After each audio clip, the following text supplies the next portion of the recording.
Donc on va faire le test monofilament. On va déjà essayer sur la main. Hop. Est-ce que vous sentez quelque chose? Oui. On va faire la même chose sur les pieds. Donc je vais vous demander de fermer les yeux. Je vais faire cette petite pression également sur les pieds. C'est à vous de me dire si c'est au pied droit ou au pied gauche et à peu près où sur le pied. Si c'est sur le gros orteil, si c'est en dessous des orteils, essayez de me dire à peu près où c'est. Voilà, je vous laisse fermer les yeux. Oui. Hop, on y va. Est-ce que vous avez senti quelque chose? Ok. Et maintenant? Non plus. Ok.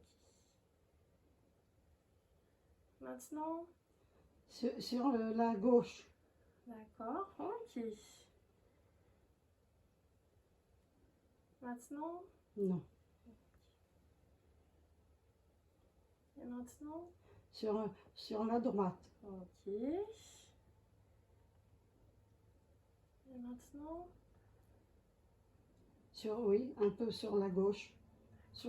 Un peu sur le talon.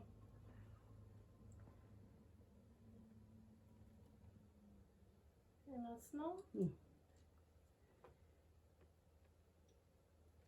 Oui, sur la droite. D'accord, ok. Et maintenant? Est-ce que vous avez senti quelque chose? Non, pas du tout. Donc voilà comment ça se déroule le test au monofilament. À partir du moment où on vient toucher 3 fois une zone et que le patient ne l'a ressenti qu'une fois, on va dire que notre test est positif en fait, ou on est en présence d'une neuropathie.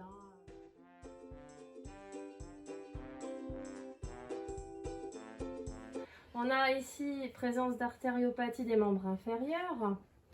On a tout de même quand même des déformations au niveau du pied. On n'a pas d'antécédent d'ulcération ni d'amputation, ce qui est très bien. Il n'y a jamais eu de problème à ce niveau-là. Donc aujourd'hui, sur nos 4 grades podologiques, le 0, le 1, le 2 et le 3, on va grader madame au grade 2 en fait. Voilà.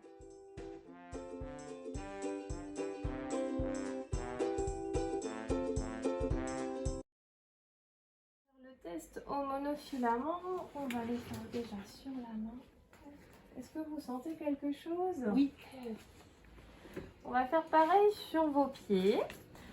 Donc ça sera à vous de me dire si c'est au pied droit ou au pied gauche et où à peu près vous le percevez sur votre pied. Tout ça en fermant les yeux, bien entendu, sans tricher. Allez, on y va? On y va. Hop. Le gros orteil du pied droit.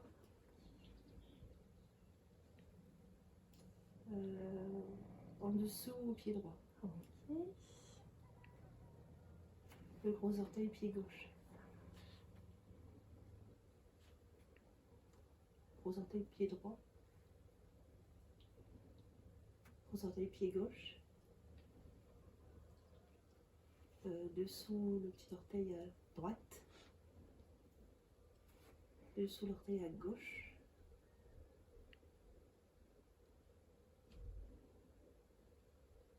Je sens pas. Ça marche. Le gros orteil. C'est très bien. Hop.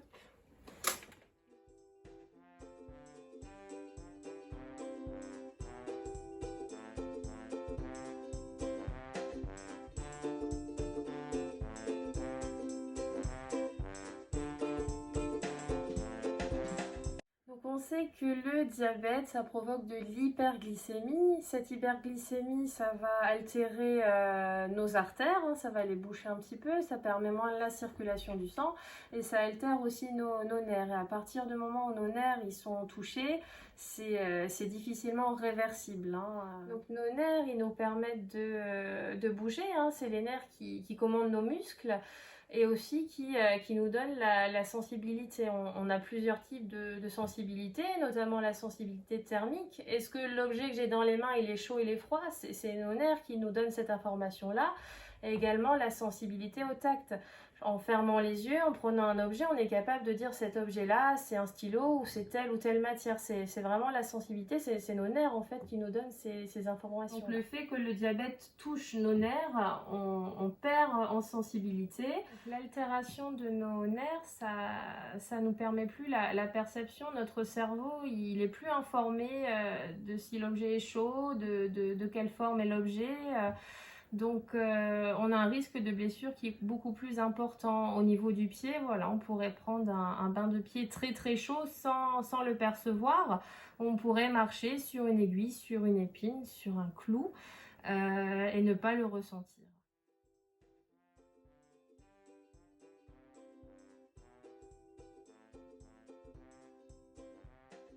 De ce fait, les patients diabétiques, on va les suivre beaucoup plus au niveau des soins de pédicure. On va les voir 5 à 7 fois dans l'année pour des soins réguliers, pour surveiller où en est leur neuropathie et voir en fait si tout va bien. Donc il existe 4 grades de diabète, de 0 à 3.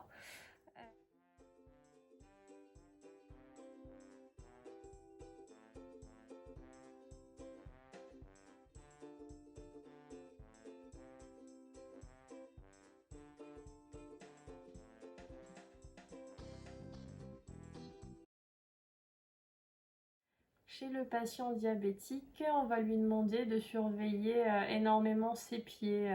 Chaque petite blessure ou une sécheresse qui entraîne des crevasses, ça peut s'infecter sans qu'il le sente. Des frottements dans les chaussures, ça peut engendrer des corps sur lesquels ça peut frotter, ça peut engendrer des infections et tourner au plus mal. Ça peut également, rien que voilà, la température de l'eau, on va avec son thermomètre prendre la température de l'eau. Le diabétique, il peut pas se fier à son pied ni à sa main non plus, hein. Donc on va prendre la température de l'eau pour être sûr de pas se brûler les pieds. On va pas se sécher les pieds avec le sèche-cheveux non plus. On va pas mettre ses pieds sur le radiateur ou sur l'insert de la cheminée.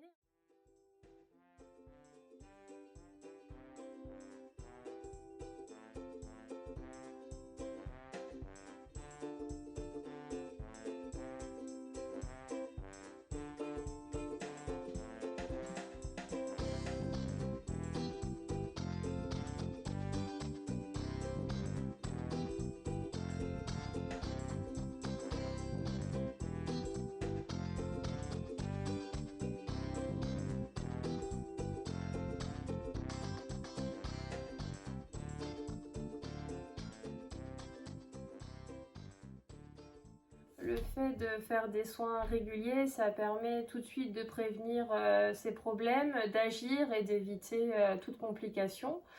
Et au même titre que le diabète touche nos nerfs au niveau du pied, il touche également d'autres nerfs, notamment le nerf optique. C'est pourquoi un patient diabétique va faire des soins ophtalmiques réguliers, notamment le fond d'œil.